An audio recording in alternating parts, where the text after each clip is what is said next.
Hey guys, welcome back to another episode of the Butterfly Effect podcast. So obviously we're going to start with Chapter 3, Curiosity on Main Street. And I've got to say, mate, just as one comment, the opening shot to this, absolutely gorgeous. Like you can see, I mean, if you haven't already, that they really have nailed the lighting in this game. But that dusk effect that it had, like as the sun bleeds through, and you can see the van like coming up the road and pulling it up to the garage. I absolutely love that shot, and I just feel like it was worth mentioning. And each as well, with the fact that each of the title cards like looks slightly different for each one, I really liked as well. But ultimately what happens is the group, they pull up and they go into the garage a little bit frustrated because, you know, they wanted to finish off the shoot, particularly Chris, because you know, she's got this arbitrary deadline that she wants to meet. And I'll tell you what, mate, just so I'm not hogging the whole thing in this opening bit, mate, what do you make? What was your like early impressions of like some of these characters in like the 80s timeline? Yeah, I really like them. There's not a dull character so far anyway, but like Linda, obviously we've met old Linda in the or older Linda, I should say, in the 2024 timeline. And like obviously, yeah, you can tell it's her because of the face and stuff. But even like the mannerisms, they change certain things to make it like, oh yeah, she has evolved and she has matured. But at the core, you can still see it's Linda. And I get it's probably because it's performed by the same person and it's more just a graphics job. But I just really like this evolution of Linda, how she has the 80s fashion and like the braids going on. And now she's got this really neat, like dyed white hair, like haircut. So Linda, like really well executed in terms of changing the timeline. They could have just easily done something really like stupid, just like aged the skin and just like given her a different outfit. But now they've like, I think they were really savvy with how they went about it. Jaime and Chris I really like as well. I mean, Chris like can like annoy me sometimes, but I get it. She's the passionate director. Some of her line deliveries and facial expressions did crack me up, so I thought she was a welcome addition. Jaime, like, you know, probably one of the more duller characters, but I think he serves that kind of angle, like the blank canvas well. Like in this scene that we're looking at right now, it did give me like Lock Henry vibes, you know, the Black Mirror in the recent series where, you know, Chris finds out, oh, what, there's a murderer here, we need to exploit this. And then like, you know, Jaime's like, oh yeah, isn't that a bit disrespectful for like the victims and the families that are affected? Yeah, I don't know about you, mate, but I just instantly thought of Black Mirror Lock Henry. I didn't, but I'm not going to forget that now. I won't be able to get past that. But yeah, you're so right. There's actually so many parallels with that particular Black Mirror episode, isn't there? And yeah, I'll probably come back to this point with Jaime later on, but he does seem a little bit of a killjoy, doesn't he? Like it says, I really like the energy of Chris. She seems quite sassy. She seems quite sarky. I think, is it in this scene that we established that Chris and Jaime are in a relationship? And again, I'll revisit this point in a future episode. But for me, I just don't see it. For some reason, I don't see the chemistry. I'd actually argue that she has a better chemistry with Robert later on. But as in terms of like an introduction to the characters I really like, and I think actually I'll probably say this now that I've finished the game. I'd say Linda is my favourite character, but perhaps the 2024 Linda. I quite like the fact that the emphasis in the 1980s timeline is perhaps slightly on Chris and Jaime more at this point, so they get like a bit more, you know, breathing room in terms of like showing their character off.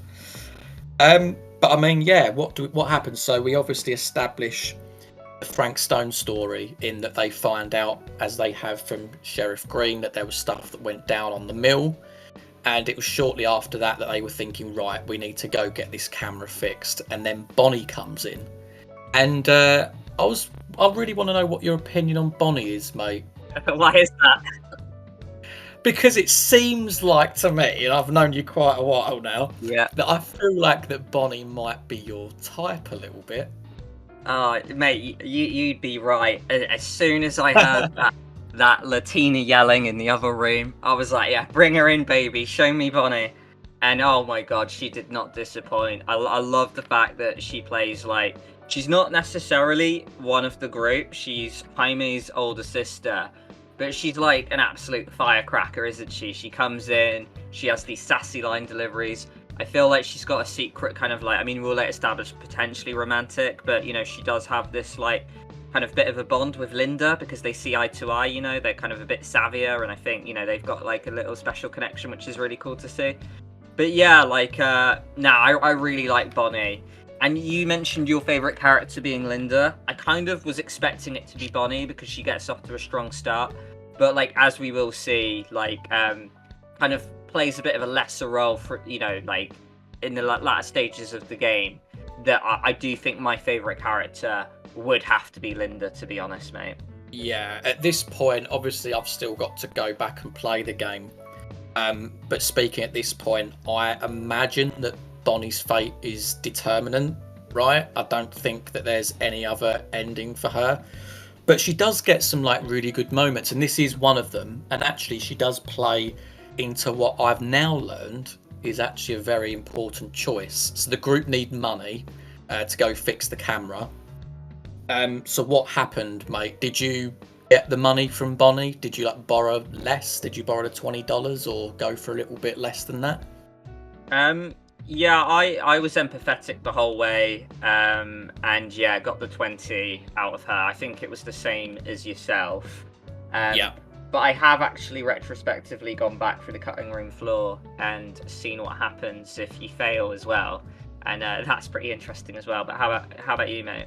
Yeah, I straight up, once they established about the $20, I was like, right, I'm going to go for the $20, try and get as much as possible, because annoyingly, I didn't carry out with what I intended to do. I was always thinking more money is going to be better because, you know, potentially you could buy something else. But as I mentioned, I didn't follow through on that front.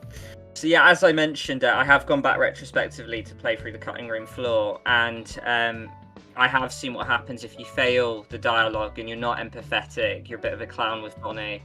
But you can actually end up stealing the money from her. She will leave her purse there, and then you can straight up take the money. So yeah, I've not seen the repercussions of it yet because I'm still replaying, and I think I'm at chapter 4 or 3, you know, this chapter still. But yeah, like, from what we know from Bonnie so far, I can't imagine that ending well for Jaime. So yeah, I had the $20 and I was pretty happy.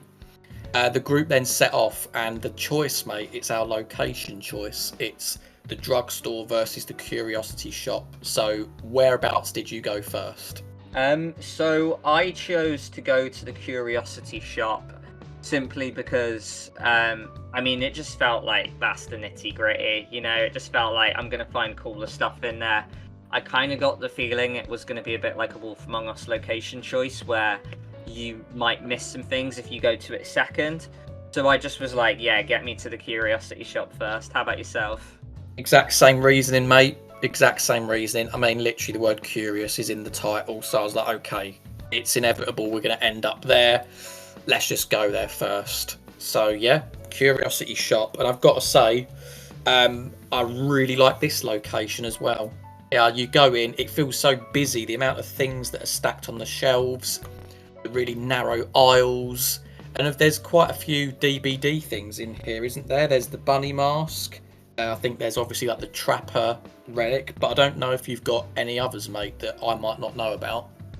Yeah, so there's the pins which have the smiley faces on. That is to do with the killer, the Legion, which are like the hooded, like guys that go around shanking you. There's the big weapon that looks like a spine, almost like someone's ripped out someone's spine.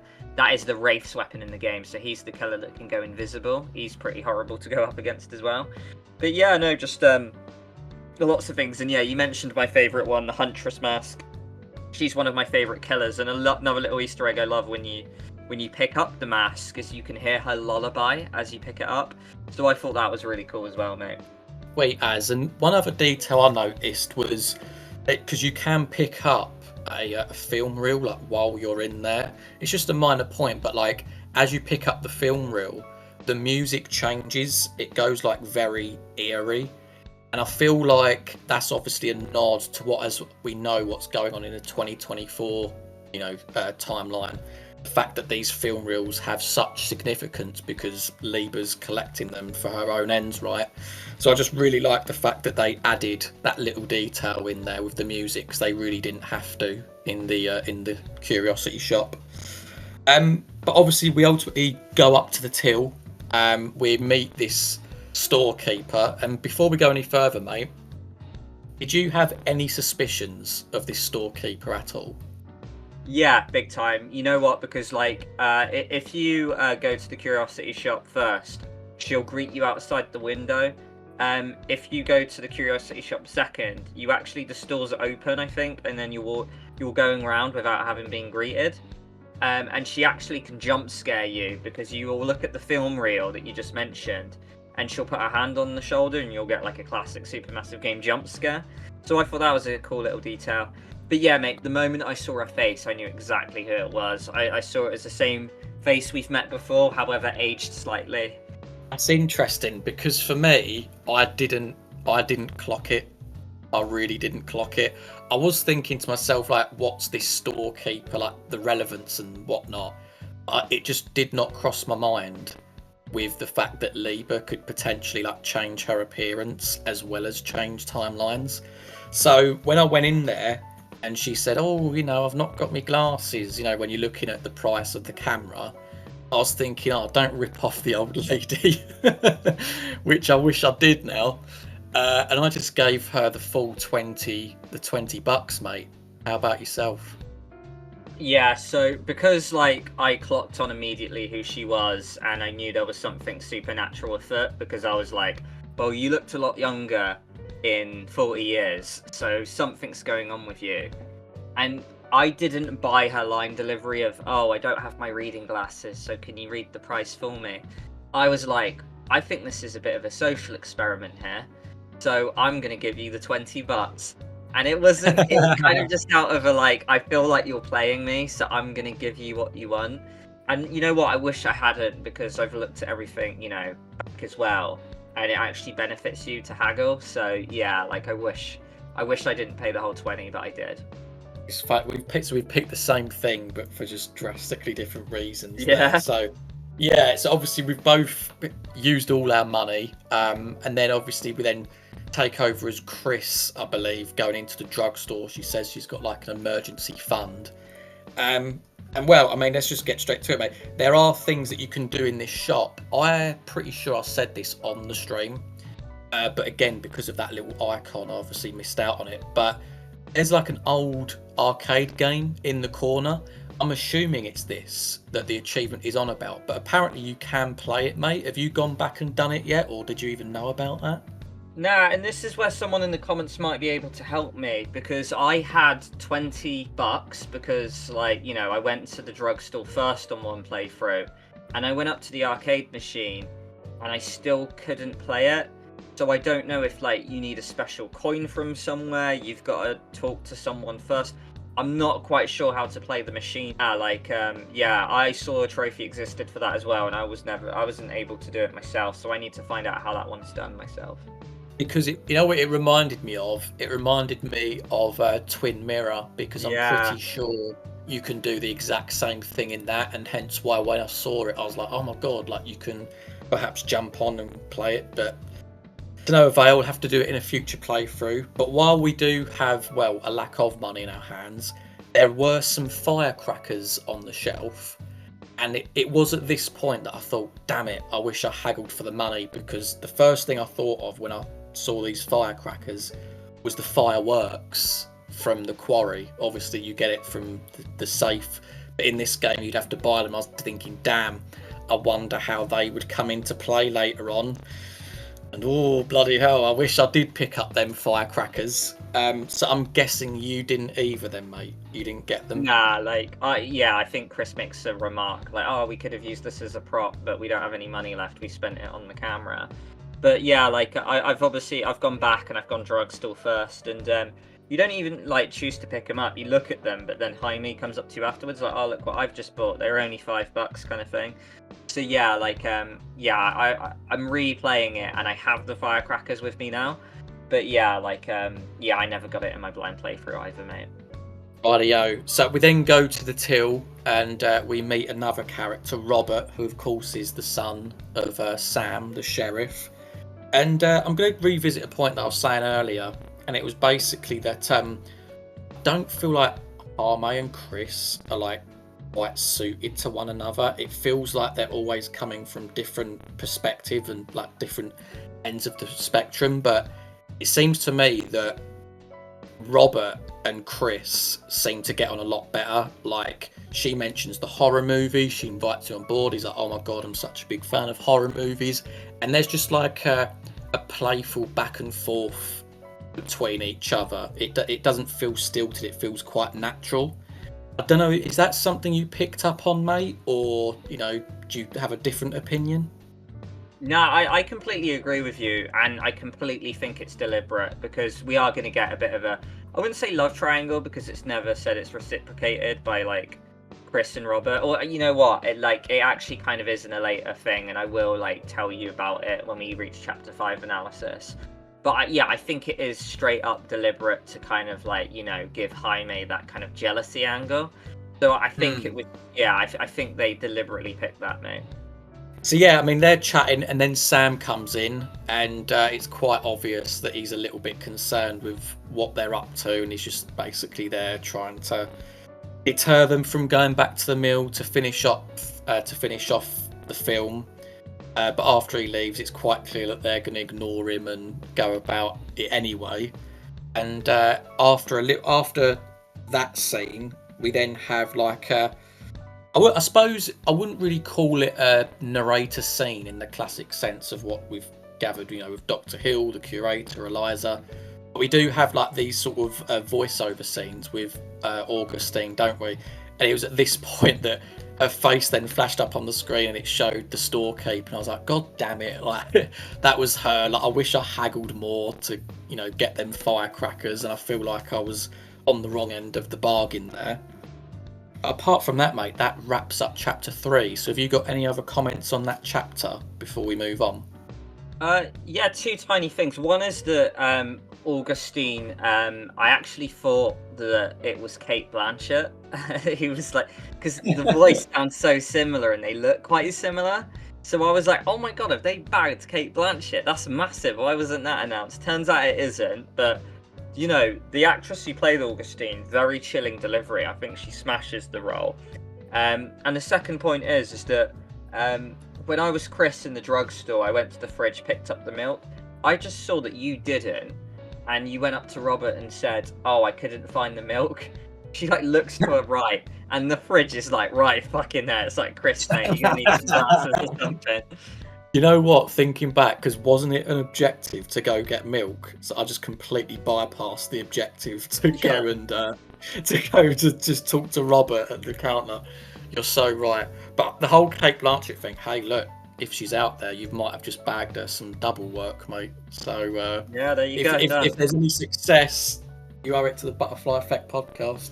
Okay, guys, so we're now going to move on to chapter 4, titled These Walls Have Eyes, and we're back in the 2024 timeline, where we're with Maddie, Stan, and Linda, and they're all talking to one another about how on earth they come across these film reels, what on earth they were doing there.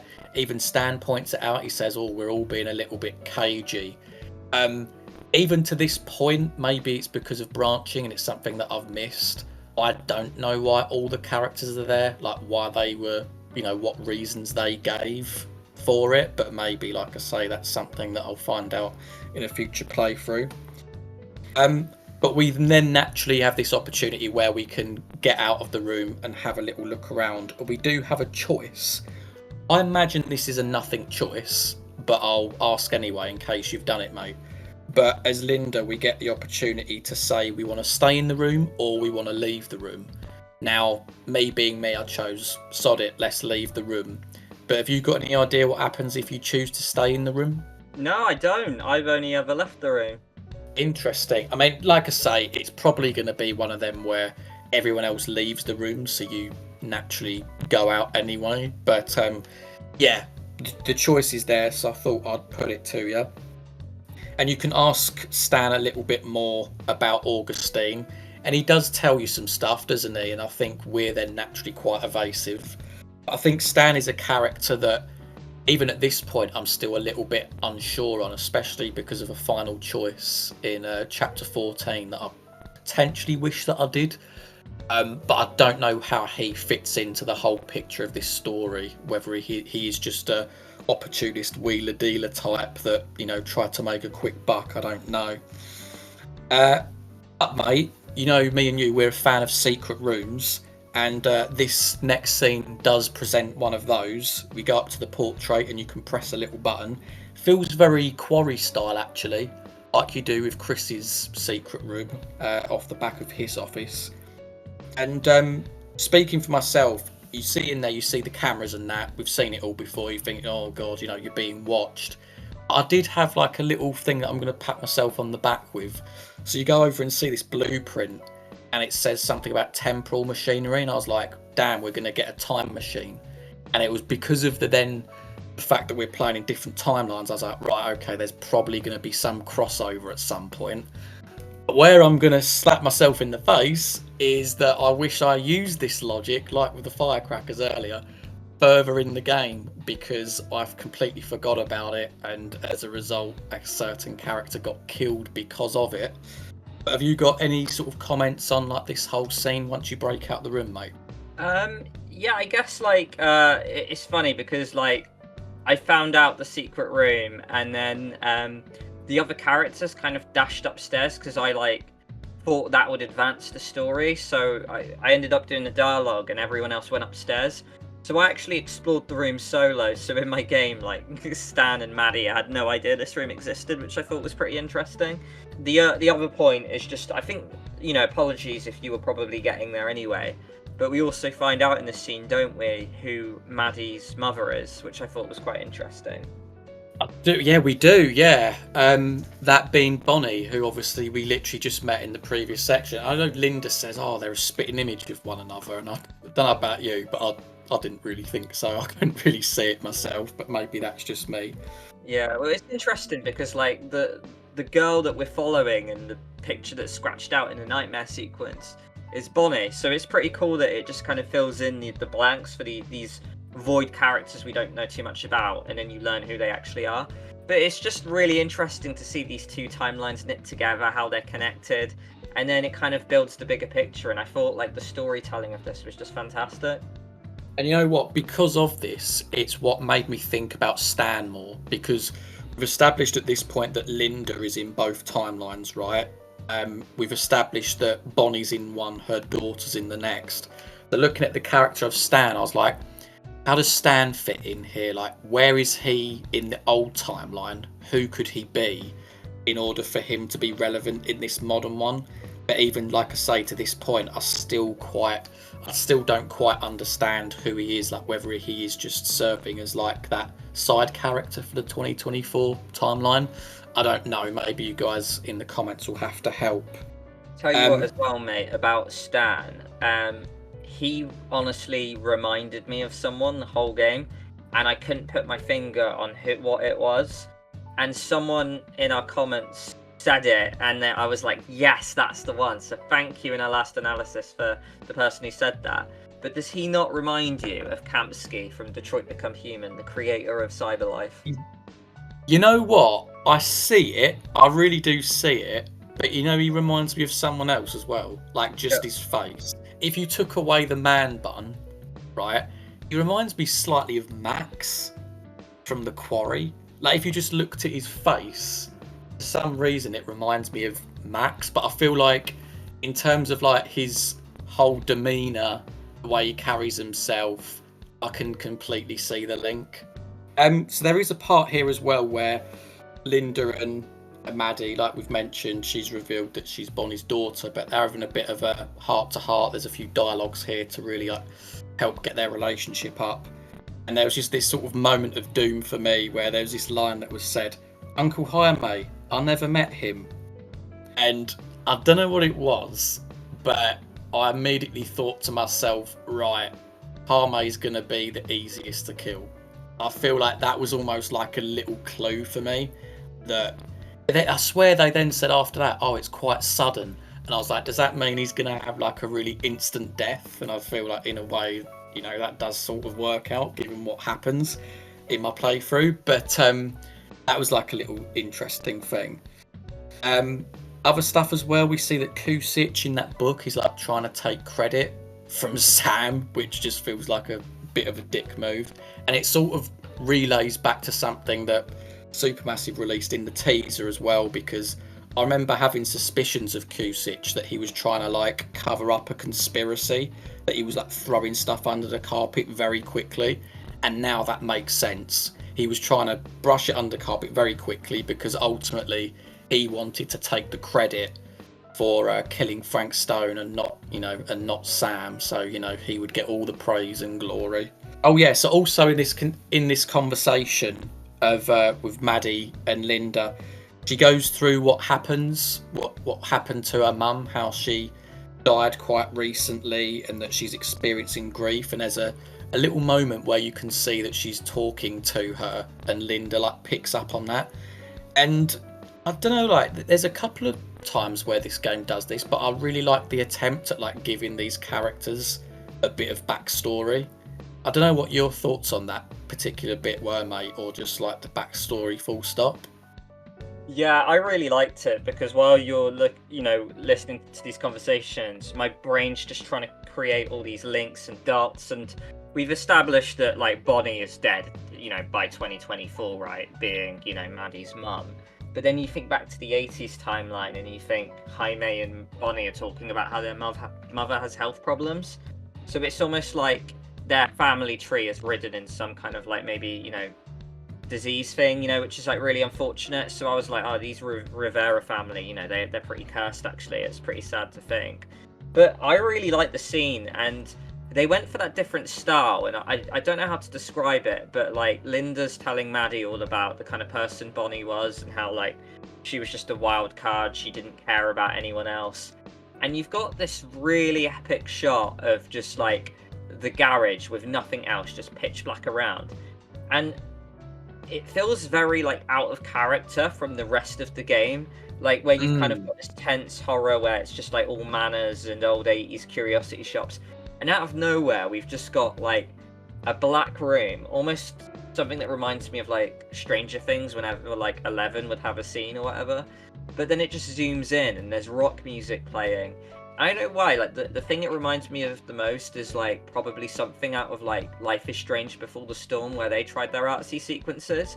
But I don't know, it was daring and I really liked it. But then again, you are talking to me, who's a big fan of like girls like Bonnie, so maybe that's why I liked it. No, the thing is, I completely get your point, because I really liked it as well. And at the time, I felt like I placed quite a bit of significance onto it, because I was like, oh, damn, Bonnie's clearly like a very important side character, which, looking at it now, obviously from like having finished the game, I sort of wish perhaps it could have been explored a little bit more. Maybe like there was some extra time that they could have added onto the game, or just like extra time for Bonnie, because it was such a unique scene, the whole setup of it and everything, that I wish that there perhaps was like a better payoff later on, if you get me. No, I completely understand that point, lad. Yeah, so they finish that conversation and then the chapter comes to a close. All of the characters are looking out the window and they see a shadowy figure moving out there. I'm not going to lie, I half guessed that it was Sam, or that it was someone that wasn't a threat, because there was just enough time and just enough room on the camera for me to detect that it potentially was Sam.